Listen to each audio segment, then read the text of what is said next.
The Sweet Sound of Success show is brought to you by the Mentor Studio. The Mentor Studio is an exclusive mentoring and training program for social influencers, business owners, entrepreneurs, coaches, and startups, bringing personal development to the underserved around the world. And brought to you by Success Strategists, simple strategies that work to develop your business with flow and ease using proven strategies and the right tactics. This is the Sweet Sound of Success with Sue Wilhite, Success Attraction Expert.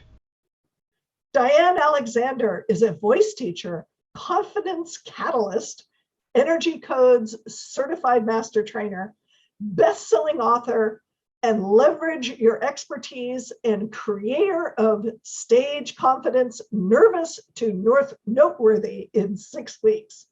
She empowers speakers, presenters, and coaches to freely communicate their heartfelt message with confidence and authenticity.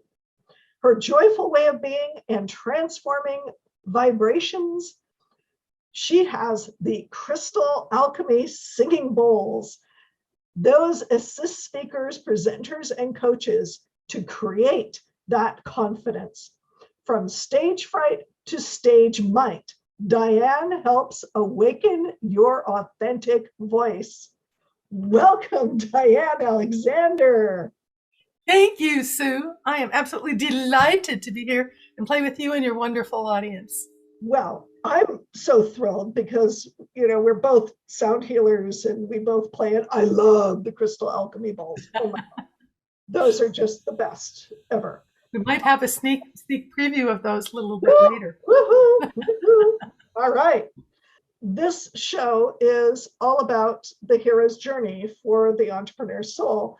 And for those of my audience who don't know what the hero's journey is and what it's all about, there's a man named Joseph Campbell who studied myths. I mean, what a great job, right? He studied myths for many years, and he came up with this 16-element cycle. It's kind of a spiral of what he called the hero's journey. We're not doing all 16. We're doing 5 that I feel are really important for the hero's journey for entrepreneurs. And those 5 pieces are the ordinary beginning, because no entrepreneur is ordinary. I always laugh at that one. The call to action, what got you to step out into the world. The big hairy monsters, which are sometimes part of the call to action, and they get kind of mixed in there. And for all of those 3 pieces, you've got to talk about allies, mentors, coaches, the wind beneath your wings. Who helped you? Because you cannot do it by yourself. Entrepreneurs do not work in a vacuum. I'm sorry, it doesn't happen. And then finally, what Joseph Campbell calls the journey home, which is all about those folks who don't get it. There are the allies, and then there are some of them that are the naysayers, the ones who have their hand in your collar that are going, no, don't do it. And there's those that are kind of, how do you spell that? And how do you deal with those? Because I think those are really important on the entrepreneurial journey. So Diann, what was your ordinary beginning? I think, like most of us, I grew up in a really turbulent household. Mm-hmm. And because of that, I had all this creativity that I wanted to express, but I didn't. My MO was to make myself small, make myself quiet. And there was always this fight in between. If I were out in the field or at my neighbor's house playing the piano, I could be creative. But in my house, it was like, make yourself small so you don't inflame the big people. So all of my things were quiet.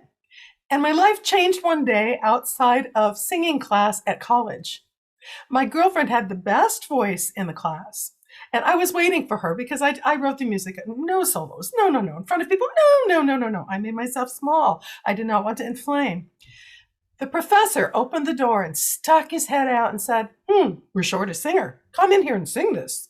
Nice voice. Take your class. By the way, you need voice lessons.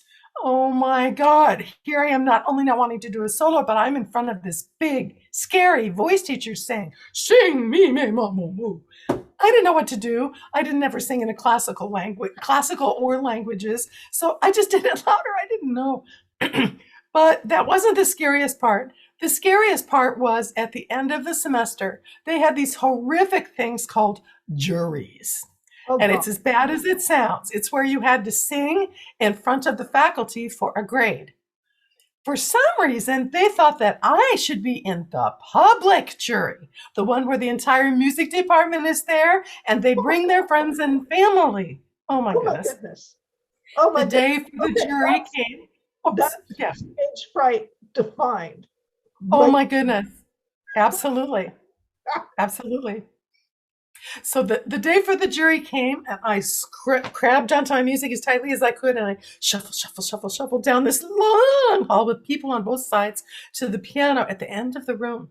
Somehow I managed to give my music to the accompanist without dropping it, but I sidled along the piano so I could feel its big, strong wood to hold me up and white knuckled that bar on the top of it so I wouldn't fall down. All I knew was that I didn't ever want to feel that way again. I thought I was going to let down my faculty, my family, excuse me, myself. It was horrible. It was just horrible.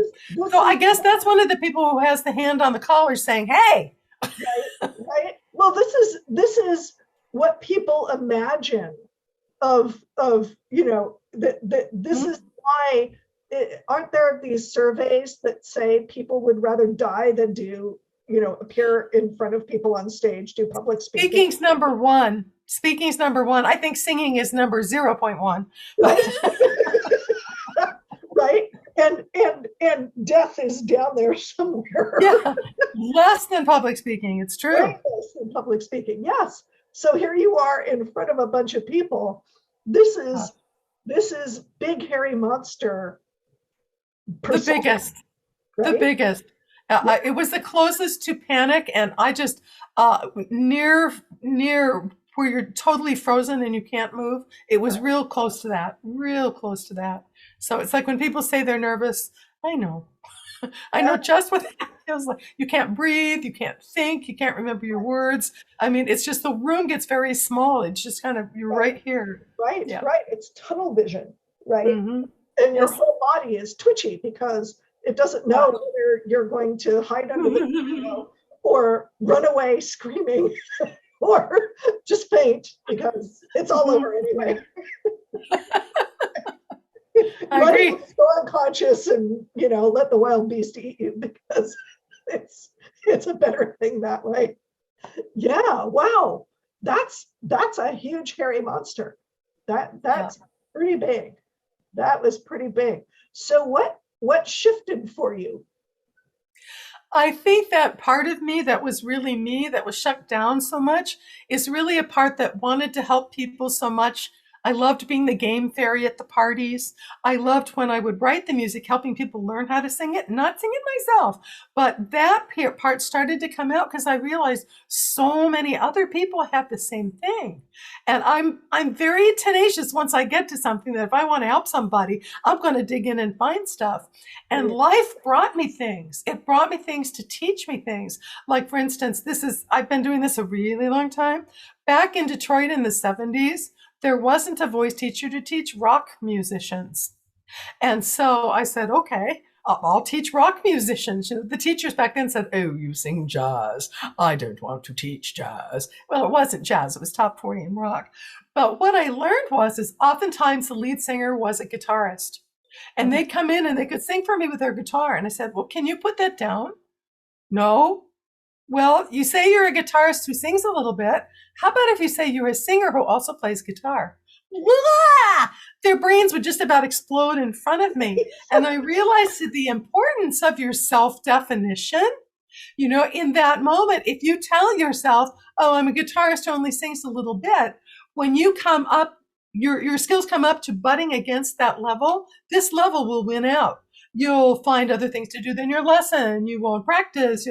Things just really happen. And it was such an eye opener. And life brought me so many of these. I do have a stage fright tip that's really quick. Would you like me to share it? Yeah, Something you guys can do right now. When the stage fright kicks in, what happens is it triggers the fight, flight, and fright response. And when that happens, just think about that. Your neck gets tight, your chest goes down. All energy is diverted to the limbs. So you can run away, you can put up your dukes and fight, or you can, no, don't see me, freeze and hide. So that was my favorite thing to do, freeze and hide. So if you go to the physical part of it and notice where your neck goes up into your head, tighten that as tight as you can. Just really prove it to yourself. Tighten as tight as you can. Now try and inhale. It's really hard. So now let's do the opposite of that. Start to bobble your head like those little bobblehead dolls that people put on their dashboards. And now put your hands on your belly and inhale through your nose.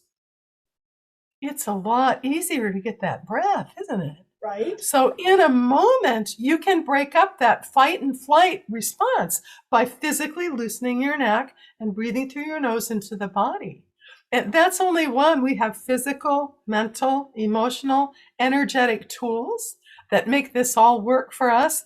And it's just so much fun to share them with people, because once you open up that door from, I can't handle it, back into creativity, your message can come out. You can be who you are. You can play. You can actually connect with the people who are out there and not feel like you're just trying to exist and not have somebody do something terrible to you, like let them down, or they'll criticize you or kick you out of the department, or whatever monster we made up, big hairy monsters.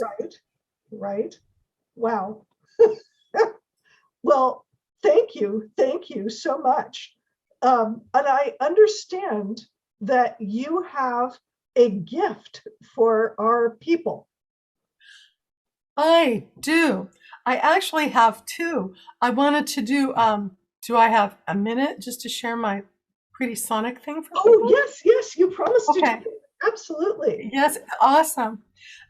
Quartz crystal has been used in electronics for years because it has a real steady, even vibration that can depend on it to be even all the time. We are also crystalline. We're mostly water. So if we have a bad day, our energy is a little funky.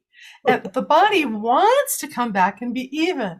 So if it can come in contact with someone, much like when you go in a room and someone's in a really good mood, you want to vibrate over there. I mean, you're the vibration speaker. This is totally up your alley. But our audience needs to know this, yes. These bowls do the same thing. And I would just love to play a couple of them for you. And what I invite you to do is just kind of see where it feels in your body. Zoom speakers are not always fantastic. Your earbuds are better, but just see if you notice how does your system respond to this.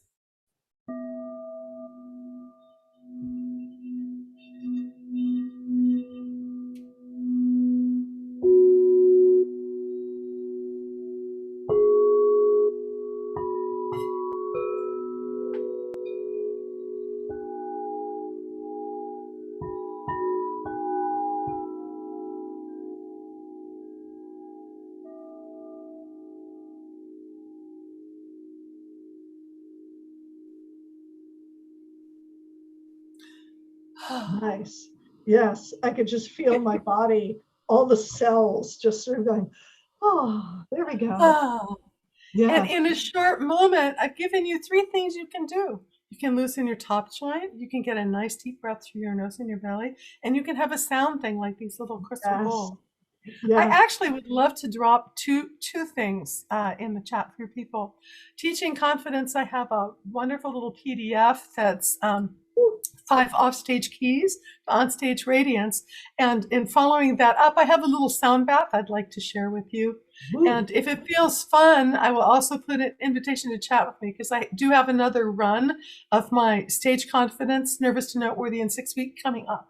And we get to play, we get to have experiences, you get to work directly with me in these, and you matter.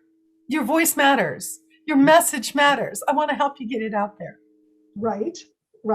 Well, we will have the links to get a hold of Diann right here. They will also be in the afterword, and they will be in the show notes of whatever it is that you happen to be viewing this on or listening to this on. I used to do documentation years ago. Oh, And so I'm a big fan of documenting it everywhere.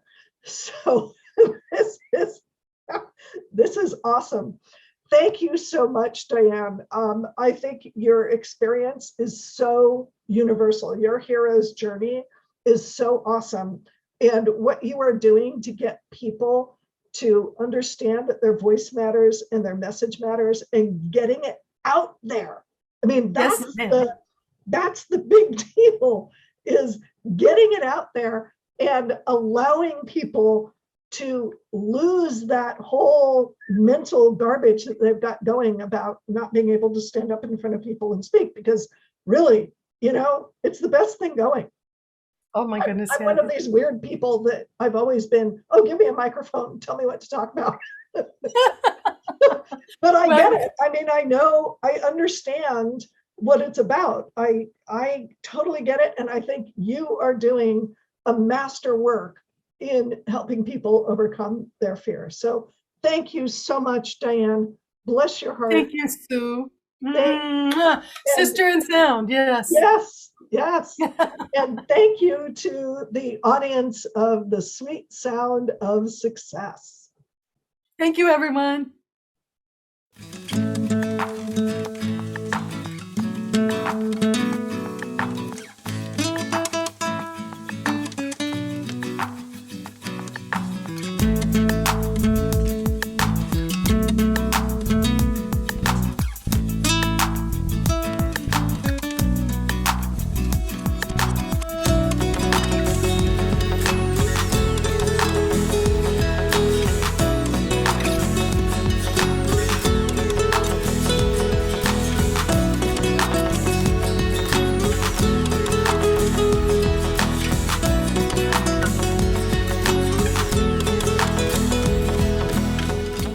What are your dreams for your business? You know what drives me crazy?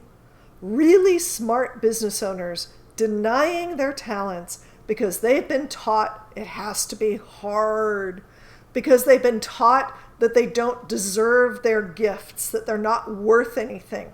They've been taught that their gender means they can't express their genius. I'm Sue Wilhite, and I want you to have access to your genius. I want you to go out and rock the world with your genius. So I created the Call to Action Coaching Program. It's all about getting to the heart of you and what you've got to share with the world to make a profitable business that thrives and allows you to make a difference in the world. Click the link to sign up for the Call to Action Coaching Program today. Don't let your genius go unnoticed.